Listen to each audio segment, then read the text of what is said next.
Em maio do ano passado eu saí de São Paulo, fui para a Síria fazer matéria sobre a guerra lá. Pela primeira vez na vida eu tive certeza de que eu iria morrer. Os números da tragédia da guerra civil na Síria não param de subir. Dados da ONU indicam que cerca de 93 mil pessoas morreram no país desde o começo do conflito há mais de 2 anos. A Assembleia Geral da ONU condenou hoje o governo da Síria pela escalada na guerra civil do país. Mais de 115 mil pessoas morreram na Síria em 2 anos e meio de conflito. A ONU declarou que a crise humanitária na Síria se tornou a grande tragédia do século XXI.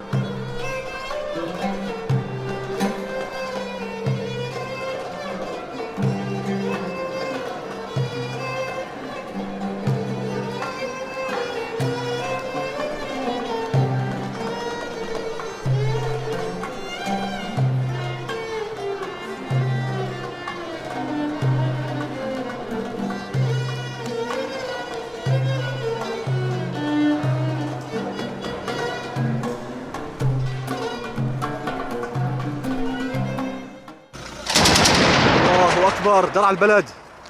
الله اكبر درع البلد معركة المياه العوالي ابطال الجيش الحر مع اخر الشبيحة. الله اكبر.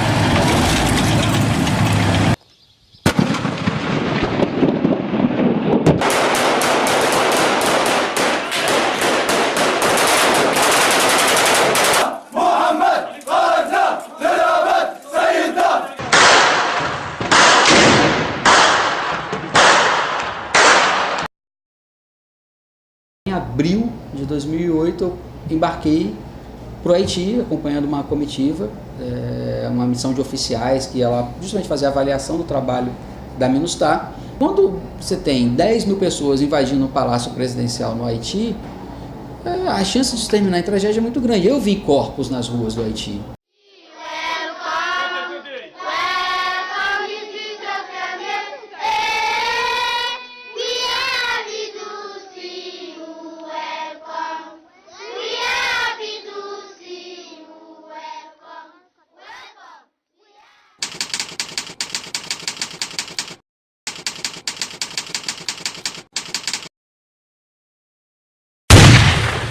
Eu fiz engenharia mecânica, né? Já tinha trabalhado dois anos como engenheiro na área de mecânica, mas aí eu comecei a pensar que eu seria feliz fazendo uma coisa com mais vida, com mais alma. E daí pensei em ser fotógrafo. E com a ideia de ser fotógrafo, eu passei a ler mais revista e jornal. E lendo mais, eu entendi que para mim o legal não seria fazer as fotos, seria contar as histórias, né? E eu digo sempre que foi a melhor coisa que eu fiz, porque eu jamais seria feliz como engenheiro como eu sou como jornalista. Eu fiz química têxtil antes de ser jornalista. Então atuei na indústria têxtil por muito tempo e chegou um momento que eu decidi fazer vestibular para o curso de comunicação social, me encantei com a comunicação social e fiz a transição. Eu me apaixonei, eu não me arrependo nem um segundo da escolha que eu fiz. Eu sou mais feliz sendo jornalista. Desde faculdade que eu sempre tive muita admiração por jornalistas que vão cobrir guerra, né? E eu queria muito cobrir uma guerra. A ideia de cobrir uma guerra, né, o risco que isso iria acarretar, não me assustava, né? Não por ser corajoso, é porque eu tinha tanta vontade de fazer isso, e eu sabia que tinha risco, mas assim, não ia deixar que o medo me impedisse de fazer, né? E aí em 2003, quando teve a guerra do Iraque, eu tentei ir para lá, cheguei a falar com pessoas de lá, mas acabou que não rolou. E aí agora, né, com a guerra da Síria, eu voltei a fazer vários contatos, tentar, não sei o quê. Eu fiz contato com um cara chamado Bruno Carrilho, que na época ele era encarregado de negócios da Embaixada do Brasil em Damasco, na Síria. É como se fosse o número 2, né, da embaixada. Se houvesse o cargo de vice-embaixador, seria esse cara, entendeu? É algo assim. E aí, com o contato do Bruno lá em Damasco, ele articulou e ajudou para que eu conseguisse o visto de imprensa com o governo da Síria. E aí, quando saiu o visto, era tudo que eu queria, né? Assim, ir para a Síria, cobrir a guerra com visto de imprensa, né? Se não saísse o visto, eu ia entrar na Síria ilegalmente. Isso estava já decidido na minha cabeça. Mas era muito melhor ir com o visto, né? Fiquei muito feliz. consegui, na época eu era editor executivo, né, na Isto É. Meu trabalho não era fazer matéria, não fazia matéria. Eu tinha uma equipe lá que eu comandava tudo, mas eu queria muito fazer isso. E quando eu consegui o visto, eu falei com a chefia da redação da Isto É. Eles autorizaram que eu fosse. E aí, em maio do ano passado, eu saí de São Paulo, fui para a Síria fazer matéria sobre a guerra lá. Sempre gostei, eu sempre tive interesse por temas militares, antes até de ser jornalista. Então isso é uma coisa que sempre me acompanhou, sempre li, sempre tive curiosidade sobre guerras, e, enfim. Final de 2007, um pelotão do 38º Batalhão vai para o Haiti. Né? Isso foi noticiado, todo mundo sabia, só que eu achei que ali seria uma grande oportunidade de fazer um negócio diferente. E aconteceu mais ou menos o que eu imaginava, que todo mundo se contentou em ir até o aeroporto e fazer a matéria do embarque dos caras. E eu estava me articulando, fui atrás dos contatos, todo mundo que eu conhecia, para conseguir uma autorização para ir atrás desses caras no Haiti. Essa autorização saiu e, se não me falha a memória, em abril de 2008 eu embarquei para o Haiti, acompanhando uma comitiva, uma missão de oficiais que ela justamente fazia a avaliação do trabalho da MINUSTAH, e foi quando eu tive a oportunidade de começar a cobrir temas militares com mais intensidade, né? Eu fui para lá em maio de 2012, ou seja, já tinha 1 ano e 2 meses de guerra, né? A cidade de Homs é a cidade da Síria onde a guerra é mais pesada. É uma cidade muito grande, que antes da guerra tinha 1.800.000 habitantes. Com tudo que tem uma cidade grande, né? Cinema, shopping, grandes hotéis, universidade, estádio de futebol, tudo que tiver. O comércio muito intenso, indústrias, né? E essa era a cidade da Síria onde a guerra era mais intensa naquela época, né? Há 1 ano e pouco, e até hoje é a cidade da Síria onde a guerra é mais pesada. Os bairros centrais estão totalmente destruídos. Parece um monte de... Você vê fotos, eu tenho visto fotos recentes da cidade, parece um bando de entulho, assim, né? Tinha contatos na Embaixada do Brasil, tinha contatos no governo da Síria, tinha contatos com os rebeldes, tinha contatos com ativistas de direitos humanos. Então estava muito bem articulado com todo mundo, né? Conversei com colegas que já tinham ido e para ver se tinha algum contato local que pudesse ajudar em algum momento. Foi muito mais uma coisa assim de prevenção. Se eu não conseguir com as Forças Armadas, eu vou tentar um contato local. Se eu precisar de um motorista local, ter esses nomes. Acabei não precisando, mas eu tinha assim alguns contatos locais caso precisasse. O governo sírio me deu visto querendo que eu obedecesse. No meu visto de imprensa tem uma recomendação manuscrita em português e em árabe, dizendo que deveria ir ao Ministério da Informação da Síria em Damasco, assim que eu chegasse na Síria. E eu sabia que se eu fizesse isso, eles iam colocar um oficial deles, do governo da Síria, na minha cola, para que eu ficasse só em Damasco, né? E eu não saí de São Paulo para ficar em Damasco. Eu fui para ir para a guerra, para ver a guerra de verdade. Porque o que me levou a ir para a Síria não foi assim, ver a guerra, não é ver bomba e tiro, não. Eu queria ver as pessoas. Porque a gente recebe informações do Brasil, matérias que eu chamo de matérias frias, matérias numéricas, só estatísticas. Morreram 100 pessoas em tal lugar. Aí daqui a 3 dias sai outra matéria. Morreram 70 em outro lugar. Mas assim, isso não me interessa. Me interessa quem são as pessoas, entendeu? Como ficam as famílias, como ficam as cidades. Eu quero ver isso, eu quero ver histórias de vida, de pessoas. É isso que interessa. Eu virei jornalista para fazer isso, contar a história de pessoas. Se eu quisesse trabalhar com números, eu teria ficado na mecânica, né? Então eu me programei para ficar 6 dias na Síria, lá em Homs. Então o que eu tinha já articulado com os rebeldes é que eu ia ficar 3 dias com os rebeldes, acompanhando os caras em combate, indo com eles para confronto, filmando e fotografando os caras trocando tiros com o exército da Síria. Só que eu também queria, como eu falei, o que me interessa é o ser humano. Então eu não queria mostrar só o cara dando tiro. Eu queria mostrar esses caras dormindo, acordando, almoçando, orando, porque eles são muçulmanos, eles fazem 5 orações por dia. Eu queria mostrar esse lado humano, porque as pessoas são seres humanos. Ninguém é só guerrilheiro, ninguém é só rebelde ou militar, sabe? Então eu ia ficar 3 dias com os rebeldes, tudo já combinado com eles. Ia ficar 3 dias circulando por Homs para mostrar a cidade e conversando com pessoas normais, moradores, para ver como é que estava a cidade. Então esse era o meu projeto. Só que quando eu cheguei em Homs, No primeiro dia que eu cheguei lá, eu fui preso. A minha pauta no Haiti, minha pré-pauta, era mostrar ação social, era mostrar atendimento médico, era mostrar como é que era a vida dos capixabas dentro do quartel, como é que era quando eles saíam para interagir com a população, fazer trabalho nas ruas. Isso era o que eu tinha desenhado aqui. Os primeiros dias, 3 primeiros dias foram de caos, né, naqueles 3 primeiros dias em Porto Príncipe, que acabou rendendo muitas imagens, acabou rendendo ação para a matéria, mas mudou também a pauta. Chegando lá, teve toda aquela confusão, tentativa de derrubar o presidente, tentativa de invadir o palácio presidencial.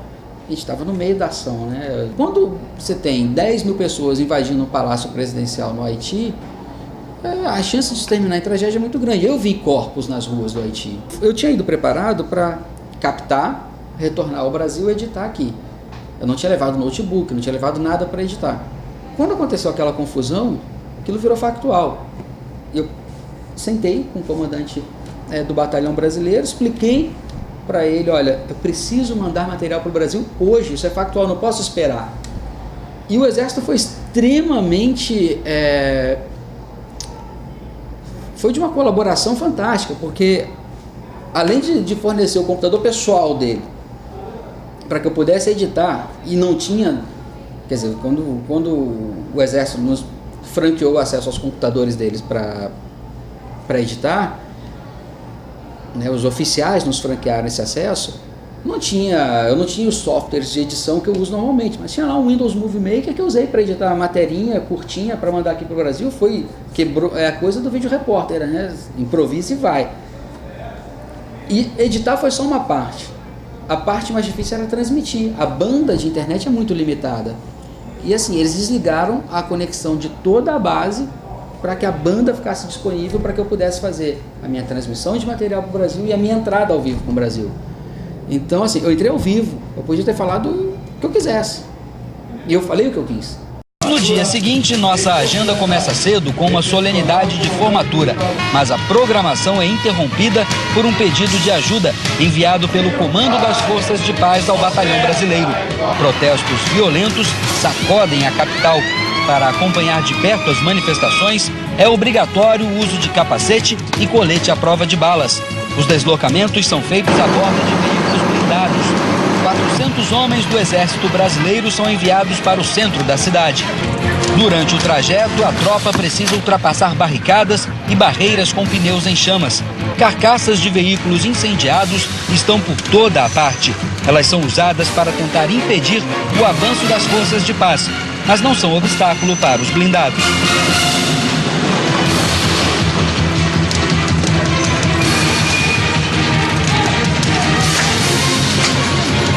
Cerca de 10 mil pessoas tentam invadir o Palácio Presidencial.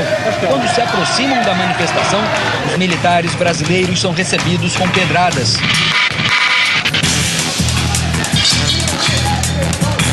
Os manifestantes chegam por todos os lados. A tropa se divide e tenta dispersar a multidão. O confronto se intensifica. Acompanha não, repórter. Deixa ele dele.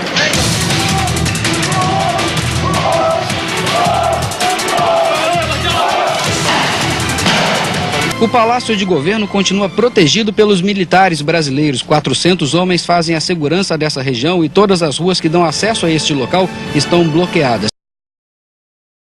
Eu cheguei em Homs, no primeiro dia que eu cheguei lá eu fui preso.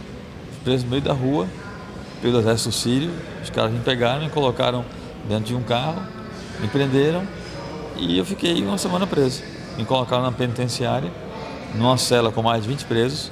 Todos comuns, presos comuns, não tinha, eu era o único jornalista, o único estrangeiro. Todos eram presos comuns lá da região, pessoas comuns, que tinham sido presas por fazerem alguma coisa que o governo não gostava. E acabou que isso foi a melhor coisa que aconteceu. Porque se eles tivessem me prendido, me levado de volta para Damasco, e me deixado lá em Damasco, sendo policiado, indo só para o exército que eu fosse, não teria feito o trabalho que eu fiz, não teria o livro. Porque quando eu fui preso, me colocaram na penitenciária, numa cela com mais de 20 presos, graças a Deus tinha um preso que falava inglês. E esse cara virou meu irmão lá dentro. Então eu usava esse cara como intérprete para falar também com os outros presos. ouvindo as histórias deles, escrevendo sobre eles. E aí o livro tem tudo isso porque eu fiquei nessa situação, né? Se me colocasse numa solitária, eu teria ficado louco, eu acho. Primeiro me levaram para uma delegacia, aí eu passei a noite na delegacia algemado, fui torturado e tudo mais. Aí no dia seguinte disseram que ia ser solto, eu acreditei, fiquei todo feliz. E aí me pegaram e me levaram para a penitenciária. Pela primeira vez na vida, eu tive certeza de que eu iria morrer. Começa assim o livro, que é o momento em que, quando eu fui preso, né, na rua, eles me levaram num prédio público, e aí um rapaz que não falava inglês saiu do carro comigo, me conduzindo na frente dele com um fuzil na minha nuca. Ele não falava inglês, então ele me conduzia para onde deveria ir, me empurrando com o cano da arma, para a esquerda, para a direita, para frente, e assim ele me conduziu até um corredor estreito assim, um pouco mais largo do que meus ombros. Passava só uma pessoa por vez, eu na frente e ele atrás, e tinha uma escada nesse corredor, só para baixo. E aí o cara com a arma na minha cabeça, né, e descendo aqueles degraus ali. Aí eu olhei no fim do corredor e eu vi o que eu achei que era uma parede, não tinha saída. O que é que eu podia imaginar, né? Aí eu falei, vamos matar, né? Acabou. Aí eu fechei os olhos, baixei a cabeça e segui descendo bem devagar os degraus, né? Tateando com os pés assim, com os olhos fechados. Fiz uma oração, entreguei a alma a Deus, pedi para ele guardar minha família e esperei o tiro, né? E fui descendo bem lentamente assim os degraus, com a cabeça baixa, né? E ali assim, eu tive certeza absoluta que minha vida ia acabar, né? Não é que eu achei, sabe assim? Tive certeza, acabou. E aí eu com os olhos fechados, com a cabeça baixa e descendo os degraus, eu ouvi um barulho. Eu senti uma pancada na minha cabeça e eu ouvi um barulho, pá! E aí eu tive certeza que eu estava morto. Achei mesmo assim, morri, acabou, né? E fiquei lá com os olhos fechados. Eu lembro que eu até pensei assim, que bom que foi rápido, não doeu, né? E fiquei com os olhos fechados. E foi engraçado porque eu senti alguém me empurrando. Eu achei estranho, falei, cara, acabei de morrer, tem alguém me empurrando já aqui, né? Eu não consegui entender naquela situação, né? Aí o cara empurrou de novo, aí eu abri os olhos, eu vi que não era uma parede no fim da escada, era uma porta de ferro de correr. O barulho que eu ouvi era a minha cabeça batendo na porta de ferro, entendeu? E ali o cara abriu e ali dentro era uma delegacia improvisada, uma masmorra, tipo assim. Fui interrogado, fui torturado, um delegado estava fumando, ele me obrigou a assinar um documento em árabe sobre tortura. Ele pegou o cigarro e gritou comigo dizendo que ia me queimar no olho se eu não assinasse o documento. Eu falei que não ia assinar porque estava em árabe. E aí ele desviou o cigarro assim bem perto e queimou aqui no meu rosto. Eu cheguei a ouvir o barulhinho assim do shhh na minha cara. Aí ele pegou outro cigarro, acendeu e veio de novo assim no meu olho, dizendo que ia me queimar, que ia me cegar. E aí quando eu senti o calor na minha retina assim bem perto, eu falei, tá bom, eu assino. Aí essa noite passei na delegacia, algemado na cama de ferro. No livro tem a foto da cicatriz da queimadura na minha cara, tem a foto do meu pulso com a marca da algema ainda. E no dia seguinte disseram que ia ser solto, eu fiquei todo feliz. E aí quando me colocaram num caminhão cheio de presos e levaram para a penitenciária. Eles não queriam que eu visse a guerra, que eu contasse, né, tudo que eu estava vendo, né? Bem, agora eu estou aqui na cidade de Masna, em outra fronteira do Líbano com a Síria. Ali está o posto. Vou tentar entrar. Não? Ok. Medo tem um componente de medo. Tem um componente de você olhar assim, poxa, eu não posso ir ali, eu não posso ir ali. Mas você tem que dosar. Esse medo, ele é bom até certo ponto, porque para que você não faça nada estúpido, né, não se exponha a um risco desnecessário. Mas esse medo não pode te paralisar. É aquilo que eu falo, é a diferença entre estar jornalista, entre ter cursado uma faculdade de comunicação social e ser jornalista, ter isso na veia e querer fazer. Na hora que o bicho pega, claro que eu não quero tomar uma pedrada na cabeça nem um tiro, mas eu quero muito garantir aquela imagem, porque é uma linha tênue entre o seu compromisso de informar, de captar, registrar e o risco que você se expõe. Você tem que dosar. O bom repórter volta vivo para contar o que viu. Não deixaram eu usar telefone, ninguém me dizia por que eu estava indo para a penitenciária quando o outro cara falou que ia ser solto. Na penitenciária ninguém me dizia se eu ia sair no dia seguinte, se eu ia ficar lá para sempre, se eu ia ser executado. Ninguém me dizia nada. Os dias iam passando e eu começava a achar que ia ficar lá para sempre. Eu sabia que quando eu não voltasse para São Paulo no dia marcado, alguém ia fazer alguma coisa. Mas o meu receio é que quando o governo do Brasil entrasse em contato com o governo sírio para falar sobre o meu caso, eles dissessem, não tem ninguém aqui com esse nome. Sim, eles podiam falar, né? Não tem ninguém aqui, a gente não sabe de nenhum cluster. Sim, o que é que o governo do Brasil ia fazer? Nada. Eu ia ficar lá para sempre naquela porcaria, naquele inferno, entendeu? Se eu soubesse que eu ia sair depois de 6 dias, eu teria curtido mais a prisão, porque foi uma experiência humana fantástica, né, assim. Eu fiz amigos lá dentro, sabe, assim. A pior coisa da prisão era não saber de nada e a água. A água era péssima de beber, era muito ruim, mas a comida não era ruim. O ruim era que era sempre a mesma coisa, era de manhã, de tarde, de noite, pão sírio com ovo. Era só isso. Então isso era ruim. A outra coisa péssima era aquele ambiente muito pequeno e os caras fumando o dia todo. Eu não fumo, então aquilo era... Eu odiava aquilo. E tomar água na prisão era um tormento. A água era péssima. Mas as pessoas eram boas, fiz amigos assim, de verdade lá dentro. Eu tive que ter capacidade de improvisar, de produzir sob condições muito adversas, com equipamento inadequado, com pouco tempo, calor infernal, cansado, com sede, sabe? Você tem todas as dificuldades ali e tem que produzir e conseguir. Eu tenho um orgulho pessoal meu de até hoje ser o único jornalista do Brasil que foi para Homs. Mas eu acho isso uma vergonha para a imprensa brasileira, sabe? Cara, o Brasil tem uma imprensa muito rica, muito forte. A gente tem alguns dos maiores veículos de comunicação do mundo, como a Rede Globo e a Veja. E como é que até hoje eu sou o único cara que foi? Muito vergonhoso para a imprensa brasileira não estar cobrindo a guerra direito, sabe? Aí você fica recebendo matérias, aquilo que eu falei, só de números. Números ninguém sabe de nada.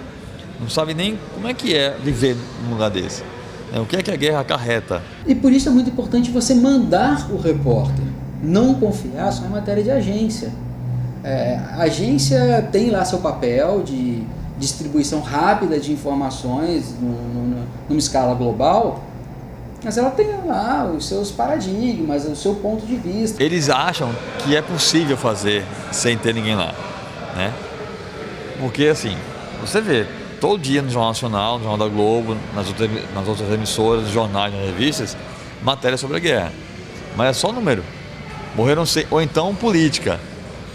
A negociação do Barak que quer invadir a Síria, o Putin não quer, o Putin dá apoio para o Bashar al-Assad, o Barak é contra, não sei o quê. A questão política analítica, né? Que qualquer pessoa, isso aqui me revolta. A imprensa existe para dar informações privilegiadas, exclusivas, quentes. Hoje, qualquer adolescente que entrar no Google, ele vê tudo o que você vê na TV, nos jornais, nas revistas. Não tem nada diferente, nada. Assim, isso é ridículo. Só que a imprensa acha que não, dá para cobrir a guerra assim, né? Por quê? As matérias, os vídeos, as fotos e o conteúdo que você vê nas matérias não são de jornalistas. 90% do conteúdo é de ativistas ou gente que ou é dos rebeldes ou é do governo. Nosso correspondente no Oriente Médio, ele fala no Oriente Médio. Aí aparece um cara que está em Jerusalém. Aí esse cara começa a ler a matéria com as imagens da guerra. Aí está mostrando a explosão, quebra-quebra, aquela agonia. Aí volta, aí aparece um repórter em Jerusalém. A gente que trabalha e estuda jornalismo, a gente vê lá embaixo o nome do sujeito, Jerusalém. Mas a minha avó, a sua mãe, a minha tia, a minha vizinha, o meu avô, eles não vão ver o nomezinho do cara para se ligar que o cara está em Jerusalém. Eles veem a matéria, o cara lendo, e depois vai para o cara, a imagem do cara, eles acham que o cara está na guerra. Isso é uma patifaria, cara, isso é palhaçada. Isso não se faz, né? Isso é canalice. Isso é propaganda enganosa. As emissoras, os veículos de imprensa em geral precisam investir nessa coisa de mandar o repórter até onde as coisas acontecem, em todas as editorias, sabe? Sair um pouco desse comodismo do Ctrl-C, Ctrl-V da matéria de agência. Então, quando eu fui solto, o meu visto tinha vencido. Eu não podia sair do país sem visto. Aí eu fiquei mais 3 dias em Damasco, esperando o governo sírio renovar meu visto para eu poder sair do país. E esses 3 dias eu estava lá, eu não era homem livre, eu não podia sair do país, né? Estava lá. E aí nessa época, quando eu saí da prisão, não digo eu saí da prisão, o Itamaraty divulgou uma notinha que eu lembro exatamente. A notinha era assim, vê que sacanagem, cara. Foi preso e solto hoje, jornalista assim assado. Quando você lê, foi preso e solto hoje, todo mundo, sem exceção, vai achar que o cara foi preso hoje, né? E aí ele dizia, não sofreu maus tratos, ele dizia assim, ele foi preso porque não estava autorizado a trabalhar no país. Ainda tinha isso. Eu fiquei indignado com isso, cara. Tudo errado, né? De novo entra a estupidez, a preguiça da imprensa brasileira. Porque todo mundo da imprensa pegou essa notinha do Itamaraty e estava replicando. E ninguém se deu trabalho de apurar. Eu iria hoje, tranquilamente, se eu tivesse a oportunidade, para qualquer zona de guerra ou de conflito no mundo, se eu tivesse essa oportunidade, eu iria, sem sombra de dúvida. Tem gosto para tudo, tem vários tipos de jornalismo, áreas de interesse no jornalismo, mas essa é a área que eu gosto muito. Estou tentando conseguir o visto de imprensa para ir de novo com visto, né? Porque eu quero ir para ficar agora de Damasco. A chance de acontecer algo errado é grande num negócio desse, né? O conselho é esse, cara. Ter tudo muito bem articulado em várias áreas e fazer o que você acha que tem que ser feito. Se quer muito ir, se tem esse sonho mesmo no seu coração, se quer fazer, tem que fazer. A gente não pode deixar de fazer as coisas que a gente quer fazer por causa de medo não, sabe? Eu não tenho vontade nenhuma de morrer, mas não tenho medo nenhum de morrer, sabe? E eu não vou deixar de fazer as coisas que eu quero fazer por medo, não.